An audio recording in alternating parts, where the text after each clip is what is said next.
Assalomu alaykum, Muhammadjon aka, tuzimsiz, ahvolingiz yaxshimi? Hop, Muhammadjon aka, mana masjiddagi ishlarimizni ham yakunladik. O'z sistemamiz shu, kat yo'l.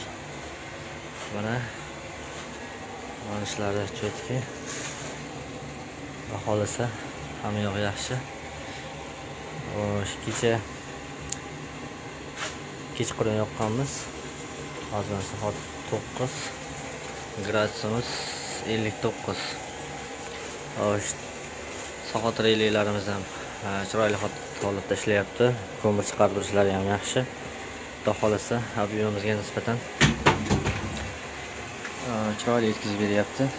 Расширительный baklarimiz, chistotniy sirkulyatsiyon nasoslarimiz, katel uchun alohida, sistemamiz uchun alohida. Shu holatda bitkazdik.